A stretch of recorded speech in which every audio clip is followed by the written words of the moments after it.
My coworker tried to fire me for touching turkey and then ham with the same gloves. I stood in this tiny courtroom and watched Cassandra cry to the judge about how I had ruined her life by making sandwiches wrong. She wanted $5,000 for touching turkey and then ham with the same gloves. The judge looked at her lawyer like he was speaking a different language. You could tell he was thinking the same thing I was. It was about sandwich meat. This whole mess started 3 months ago when I got hired at the sandwich shop, lost my office job and desperately needed money to keep my apartment. So I took what I could get. Cassandra trained me on my first day, seemed nice enough to show me how to fold the canola and which vegetables went where. But after a week I noticed that she always disappeared when we were busy. I would make sandwiches for 15 people while she spent 40 minutes cleaning the toilet. Still, I needed the job, so I kept quiet and kept working. Then one day our district manager showed up and said someone was getting promoted to shift supervisor. $2 more an hour, plus you got to make the schedule. That's when Cassandra transformed into a different person, started taking pictures of everything I did, how I stacked the cheese, how long I was making the bread. She stood there with her phone, not helping, just filming me trying to work. Friday night we were overrun. The line went all the way to the door and of course Cassandra disappeared to check inventory just as things were getting crazy. This Muslim guy ordered a turkey sandwich and right after him a lady wanted ham and cheese. I made both sandwiches, switching gloves between them, but as I was rushing to prepare vegetables, I touched both meats with a pair of gloves because we were running out and people were getting mad about waiting. That's when Cassandra jumped out from behind the chip aisle with her phone and started yelling about offending someone's religion. The Muslim customer had left 20 minutes early with her food,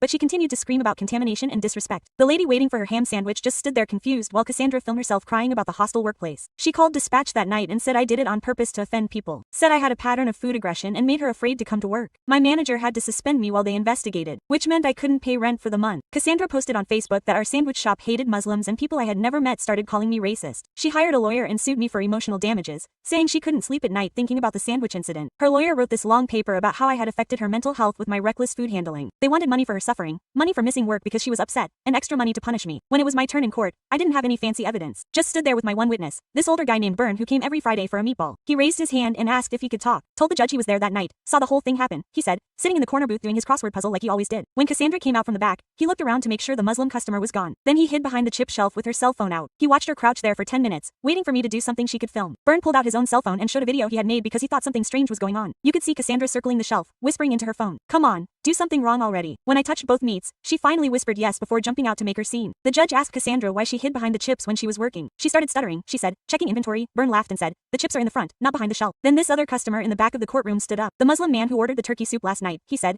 came back because he heard about the lawsuit and couldn't believe it. Told the judge. No one asked him if he was offended. No one told him about any contamination, and he didn't even care because he saw me change gloves before making his sandwich. He said Cassandra never said anything to him that night, just took his money and ignored him while she texted on her phone. The judge asked Cassandra if she had ever actually talked to the customer she was supposedly defending. She began to cry harder, but couldn't answer. Her lawyer began to pack his papers really quietly. The Muslim customer said one more thing that ended it all. He had been coming to the sandwich shop for 2 years and remembered that Cassandra once made his sandwich with bacon grease that was still on her gloves from the previous order. When he politely asked for a new one, she rolled her eyes and said it was just a little bacon. The judge threw out her case and made her pay my legal fees. The dispatcher fired her the afternoon they heard about the bacon incident. I was promoted to shift supervisor with a pay increase. Byrne still comes every Friday for his meatball soup and always laughs about the chip incident. Cassandra now works at the gas station.